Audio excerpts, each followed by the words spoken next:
दुल्हन कितना सुंदर लागत आरू, एकदम हिंदी फिल्म के हीरोइन जैसन। दुल्हन एगो बात कही, आपन सुहाग रात के सपना तो हर लड़की सजावेली, लेकिन तोहार सुहाग रात के सपना सिर्फ तू ही ना, ये पूरा परिवार सजैले बा। मैं कुछ समझी नहीं। हमार कह के मतलब ई बा कि हमरा के और छुटकी के नसीब में भगवान माई बने के सुख तो देवे न कैलन। यही से ई खानदान के वंश चलावे के पूरा जिम्मेवारी तोहरा पे बा। बड़की भाभी, हाँ रवा के माई बुलावताड़ी। अच्छा चला बता। हाँ, मंजली भाभी हाई ली राउर मोबाइल। अरे वाह, मंजली भाभी के तने रहू भैया बहुत प्यार करी ले। अच्छा तोहरा के कैसे पता बा? कैसे पता का, जेकरा हाथ में मेहंदी खूब लाल होला मतलब कि ओकर मरद ओकरा के बहुत प्यार करी ले। अच्छा तोहरा मर्द मेहरारू के प्यार खूबे पता चलता। हाँ लागता भैया से बात करके तोहरो हाथ में मेहंदी लगवाही के पड़ी। अच्छा मजलू, हम अबे आवतानी।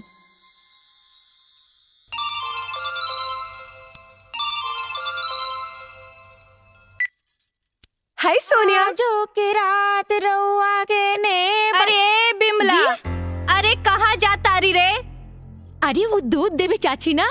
अच्छा निरहुआ लगे। हाँ देखी तो, अरे रे रे रे रे, ई तो पानी नियन दूध बाटे आए, तने मलाई डाल दे के चाहते। हाँ जोकर सुहाग रात बाटे, जो मलाई लेके आओ। जो जो जो जो दीना हम डाले। अरे रहे देना, हमरे लगे तू जो ना, हम है ना मलाई बढ़िया से लेके आओ। जा जा जा।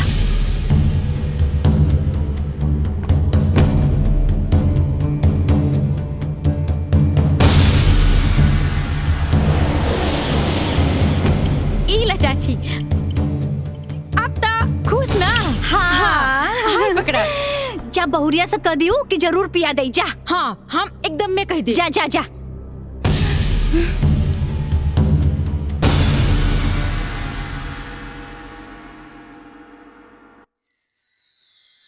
दरवाजा बंद करने की कोई जरूरत नहीं है।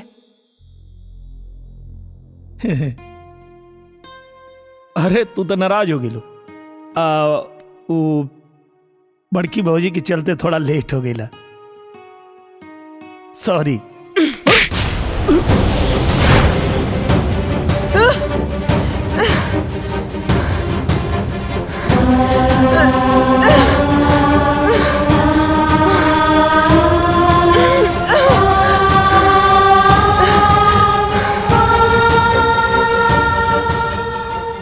अगर तुम मुझसे सच्चा प्यार करते हो तो उसी सच्चे प्यार का वास्ता ये तुम्हारे और मेरे बीच की लक्ष्मण रेखा है, इसे कभी पार मत करना।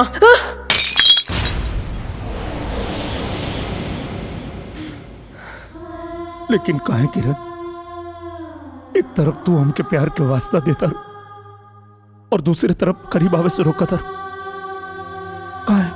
क्योंकि मैं तुमसे नफरत करती हूँ और पूरी जिंदगी नफरत करती रहूंगी। लेकिन किरण, हमार कसूर का? तुम्हारा सबसे बड़ा कसूर ये है कि तुमने मुझसे प्यार किया।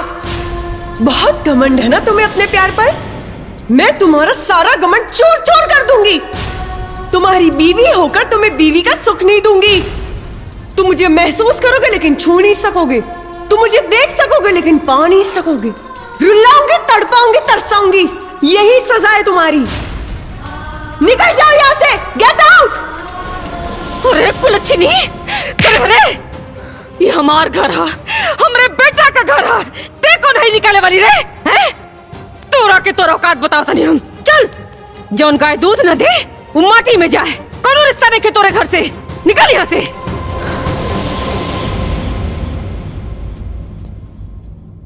ए बुढ़िया, तू कौन होती है मुझे इस घर से निकालने वाली? हाँ, तेरा एक पैर शमशान के बाहर और दूसरा पैर चिता पर, तो तुझ में इतना रुबाब है, और मेरे दोनों पैर जमीन पर, तो सोच मेरा कितना रुबाब होगा। ए लड़की, चिल्ला मत बुड्ढे, नहीं तो गले की गोटी निकल के बाहर आ जाएगी। भाग कर नहीं आई हूँ, तेरा बेटा शादी करके लेकर आया है और उसका सबूत है मांग में सिंदूर और गले में मंगलसूत्र। इतना काफी है? या कोर्ट का लाइसेंस दिखाऊं तुझे? करे निरहुआ, तोरा सामने ही हमनी के अंट संट बोलतिया और तोरा मुंह में दही जामल हा। अरे भगवान ने करा के यहाँ से। अरे माई तू काहे नहीं कुछ समझत? का करता रू तू?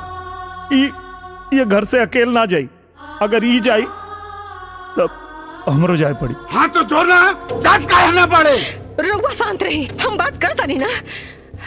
देख बेटा, हमार बात सुन। अरे जब भी तोरा से कोनो मतलब ही नहीं के रखा तो तोरा औलाद कैसे होगी? अरे माई हमके औलाद ना चाहिए, हमके हमार मेहरारू चाहिए। ए बुढ़िया, सुन ली ना मेरे पति की बात, ये और कुछ सुनना बाकी है। अरे कलमुही, जब ते अपना पति की पत्नी सुख देबे न करबे तो कौने बात को पति पति रख लगावता रे?